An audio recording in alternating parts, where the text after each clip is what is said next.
You have to try to understand the weird way our brain works. It's easy to hack it to make your life better.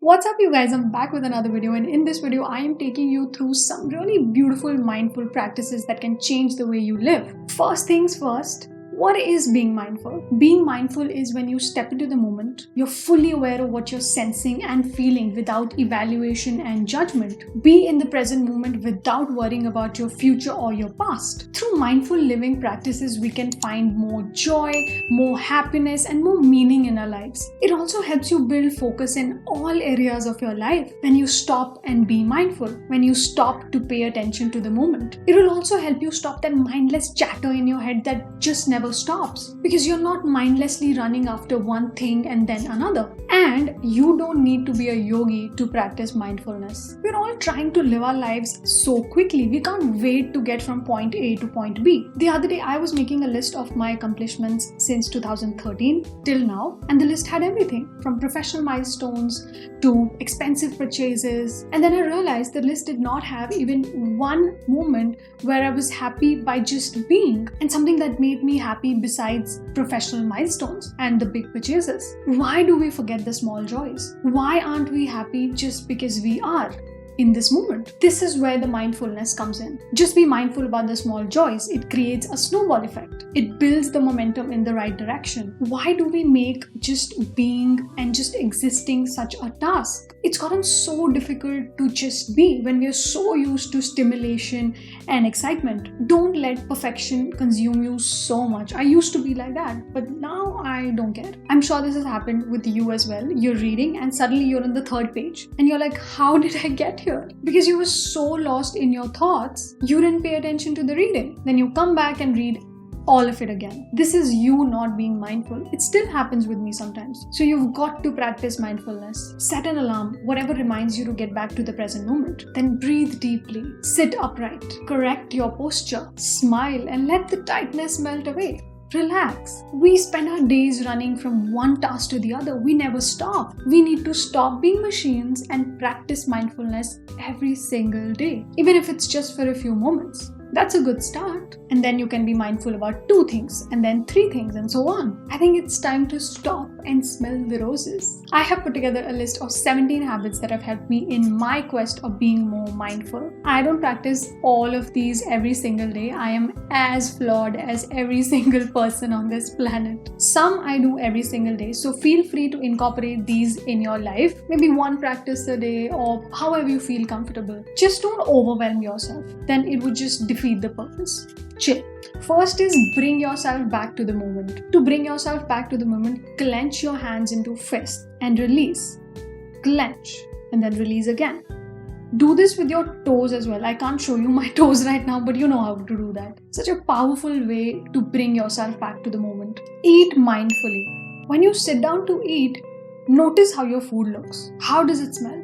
Sniff it. Taste your food properly. Don't do anything else when you're eating. No TV, no Netflix, no conversations. Just you and your food. Savor your food with all your senses. Pause between the bites. It will help you build a healthier relationship with food. If you can't do all the meals in a day by yourself, have at least one meal in a day by yourself. Though we are told to watch what we eat by our trainers, mindful eating makes things so much simpler than counting calories. Chew your food. The digestion starts in the mouth. They say you should chew your food 32 times. That's not only a mindful way of eating, it also helps you in digestion. It keeps your gut happy. It will also help you identify the food that makes you feel healthy and happy and the foods that don't make you feel happy and healthy.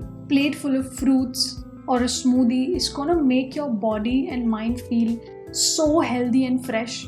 You'll feel it. When you eat a bag of chips and when you eat a mango, you'll feel the difference. You'll feel it in your gut. While eating, consider where your food came from. How did it grow? And its journey from land to your plate. Once you start being mindful, it's also important to feel your emotions. Feel all your feelings. It makes you understand your emotions better, but you should do so without fearing them. without judging your feelings. The aim here is to just accept your feelings, be it anger, be it happiness, be it sadness. Don't judge yourself, don't judge your feelings. We're all human beings. We're allowed to feel all kind of feelings. Just sit and relax.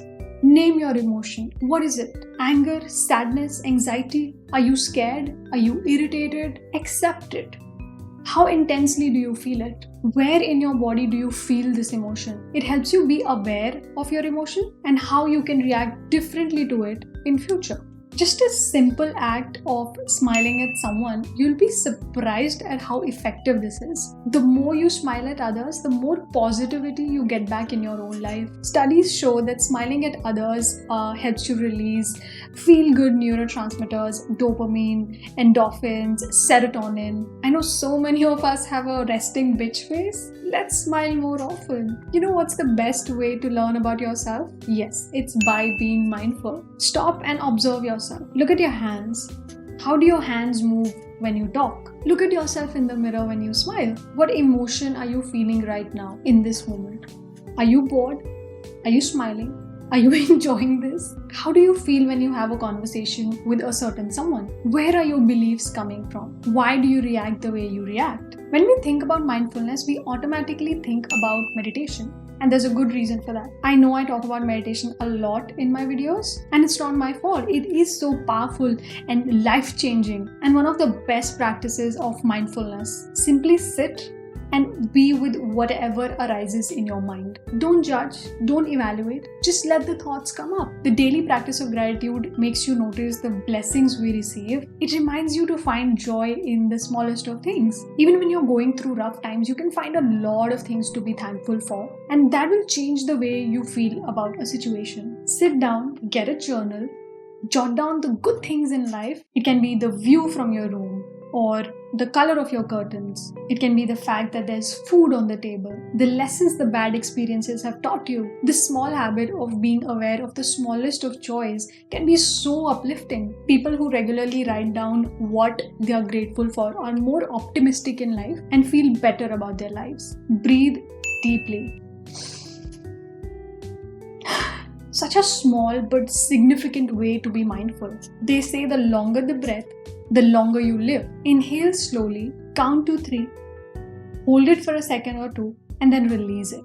Feel that oxygen gushing in. This helps you regulate your nervous system, which is always good for stress and impulsive reactions. When you're mindful, you're able to better connect and learn to trust your intuition. You know what's the pathway to inner peace? Listening to your inner voice, your inner guide that we often ignore. Start listening and trusting your intuition. The results will speak for themselves. Watch your words.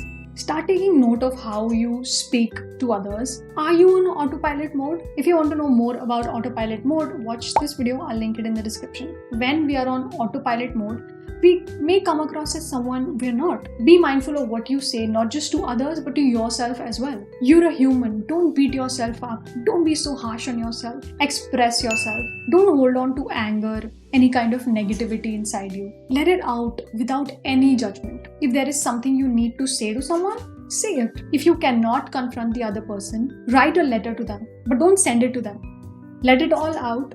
Say everything you want to say, and then you can burn it, tear it, and see how light you feel after doing this. You can do this once a week to get rid of any negative emotions that you may have accumulated. Don't judge, don't interpret, just let it out. Don't keep it in. When you have a clean space, you'll notice the difference. How the space feels and how you feel. I'm sure you've experienced this yourself. When you're going about your life in a neat and tidy space, your mind feels neat and tidy too, right? It'll help you get your thoughts together. Messy environment exerts a subtle negative influence. I'm sure you've felt it. So clear the clutter, add some nice colors, add some plants. They are the newest addition to my space and I love it. Be present in the moment. Observe. Notice the environment around you. Notice the colors, the smell. Don't react or judge. Just notice. Whatever you do, just be in that particular moment. When you're writing, be in the moment. When you're watching a movie, don't touch your phone. Just notice the actors' expressions. Notice the small things. Just be present. When your child is playing with you, notice how he or she smiles. What makes them sad? What makes them happy? Enjoy it. Be in tune with your personal needs. Sometimes your body just cannot keep up. Listen to your body. Don't push yourself over the edge.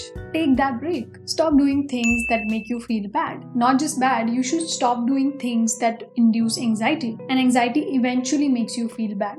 Very bad. Caffeine did me bad. I started drinking coffee as a pre-workout in 2017 and then I got addicted. I was anxious all the time. I've discussed this in detail in this video, so if you want you can check it out. So when I quit caffeine last year during lockdown, it's made me feel extremely happy. I am not that anxious anymore. I live in the present moment, which wasn't the case earlier. I am more mindful. So if there's anything that makes you feel anxious, stop doing it. With all the work, professional commitments, household chores, life can get overwhelming. So taking some time off to rest or just be can be so helpful in relaxing your mind and body. Set up a ritual. You can have some caffeine-free tea. I like to have my rose, turmeric or chamomile tea while sitting in my balcony, just absorbing and appreciating all the beauty around me. I try not to have my tea while I'm working. I make sure I step out. It gives me the much needed break. Such small rituals can be really fun and relaxing. It's so important to disconnect sometimes from your work, from your commitments, even if it's just for 5 minutes. Rest is not a sign of the weak. It's important for you to also prioritize time for rest and renewal. Listen, don't just hear. Give your undivided attention when someone's talking to you. Most of us zone out. We are not even listening anymore. We're just hearing. So next time someone's speaking to you, pay attention. Notice their expressions. What are they feeling? How are they speaking? What are they trying to convey? And all of this without any judgment. You have to try to understand the weird way our brain works. There's always a pattern. And when you realize it, it's easy to hack it to make your life better. So being mindful is going to help you a lot in that, be it in your professional commitments or in your personal space. I hope you start your journey of being mindful after this video. I know we cannot be perfect all the time. We cannot be mindful all the time. So why not do just some of these things? If you do, let me know in the comments. Give it a big thumbs up if you like it. That will tell YouTube that you like the video and it will suggest it to more people. Subscribe and hit the bell icon to be notified every single time I post a new video. See you in my next video.